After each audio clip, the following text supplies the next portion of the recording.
What up there, boxing fans? This is Ronell Higgins. Make sure you like and subscribe. Alright, so when I first seen Gennady Golovkin, it was back in 2011 when he faced Kassim Uma. Now, Kassim Uma was well known back then. Although Kassim Uma was a C-level fighter, he still was that fighter that an up-and-coming fighter would test their skills against, just to see if they are, were the real deal. Now, although Kassim Uma was Gennady Golovkin's 21st opponent, it was still considered a test for Golovkin, alright, to see where he stood at, from there, or where his career would go from there. Now, I think Gennady Golovkin's career panned out pretty well, or exceptional, meaning his career is better than it would have been if people wouldn't have compared him to Floyd Mayweather. Because at that point, so many people who wanted to see Floyd Mayweather take his first L. Since Pacquiao couldn't deliver it, fans then turned to Gennady Golovkin. But to be honest, it was Teddy Atlas who said that he won't be impressed with Floyd Mayweather career after his win over Pacquiao, not unless, Floyd Mayweather comes out of retirement and face Gennady Golovkin.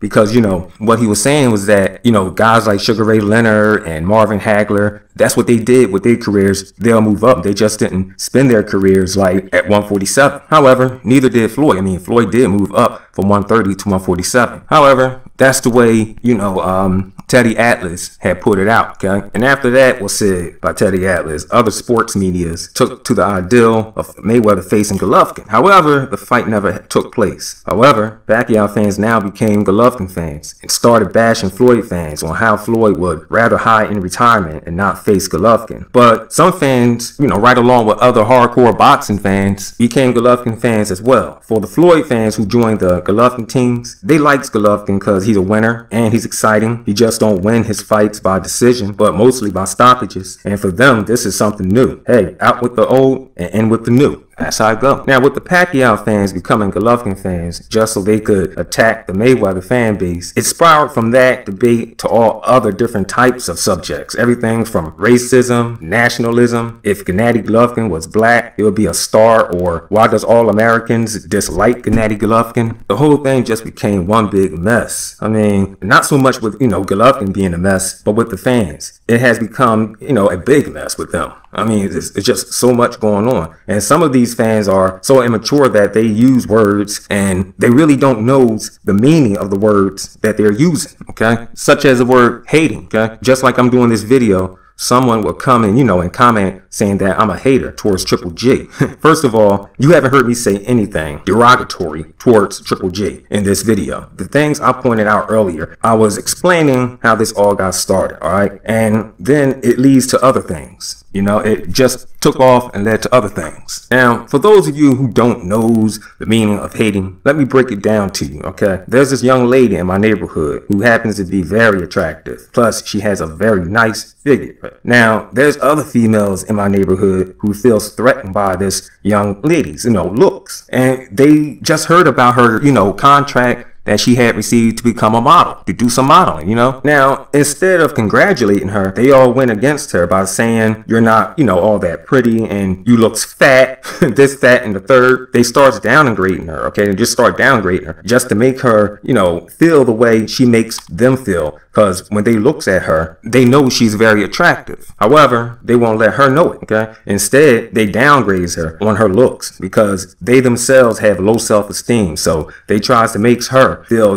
worthless like they do when they look at her. And this right here is a form of hate, okay? I don't have low self-esteem about myself, all right? And I don't hate on no one, all right? So when you use the word hating, make sure you know the meaning of the word hating, okay? You never heard me hate on any fighter that I've done a video on. Now, let's talk about Golovkin's skill set. Okay, Gennady Golovkin's career, his amateur career is pretty strong, with 345 fights and 8 losses, which is still pretty amazing. And it shows in his, professional career as well. Gennady Golovkin could do it. He can do it all. He can brawl and he can box. And we all found that out on the night he had faced David Lemieux. Gennady Golovkin's boxing skills came out that night, okay? And it was a superb boxing classic that Gennady Golovkin showed that night. David Lemieux wasn't able to do the things he does in other fights, just like in the Curtis Stevenson fight, okay? He was able to be himself. I'm talking about David Lemieux. He was able to be himself, go in there, use his power, knock out Curtis Stevenson. Okay, we all seen the fight. He wasn't able to do that against Gennady Golovkin, okay? Gennady Golovkin, superb boxing skills kept David Lemieux at bay, all right? I mean, using that jab, coming up with combinations behind the jab. He made David Lemieux look like a C- fighter, which we all know David Lemieux is not, all right? I mean, David Lemieux is championship caliber. I mean, he owns some belts. Well, I'm not going to get with the belts because there's so many belts out there now that I really lost track, like which belt is really important. So now going into this fight here with Daniel Jacobs, I should say, do I think Gennady Golovkin will, show the same superb boxing skills? Yes, he will, because hey, Daniel Jacobs is a puncher, all right? He got that power. And like I said before, against David Lemieux, Gennady Golovkin boxing skills will show, all right? I mean, everyone is saying this, all right? Even the people who are claiming to be haters against Golovkin is still giving Golovkin the props. And they always, give him praise about the fight he had with David Lemieux, all right? So, saying that, most of the guys I follow, the guys who I'm subscribed to, they know they boxing very well, okay? And mostly everything they said came to perfection, all right? But with David Lemieux going into this fight and all, it reminds me of Floyd Mayweather going up against Corrales. I wonder if we had YouTube back then. I wonder what, type of prediction a lot of people would have gave, with Floyd Mayweather versus Diego Corrales. Because back then, Pretty Boy, he wasn't that type of fighter who will move around the ring, all right? He will go into that fight and he'll stand in the pocket, he'll block with his shoulders and arm, and he'll come back with combinations. No one expected that performance he did against Diego Chico Corrales. I did not even expect that. Although I was going for Floyd Money Mayweather or Pretty Boy Floyd, but I just did not expect it. I mean, I expected it to be some knockdowns, which it was. However, I thought Floyd would be the one who would get floored as well. And it didn't pan out the way I had it in my mind.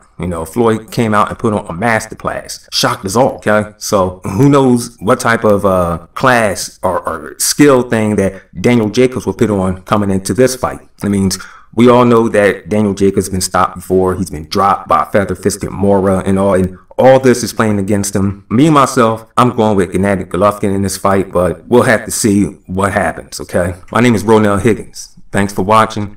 Make sure you subscribe. I'm out.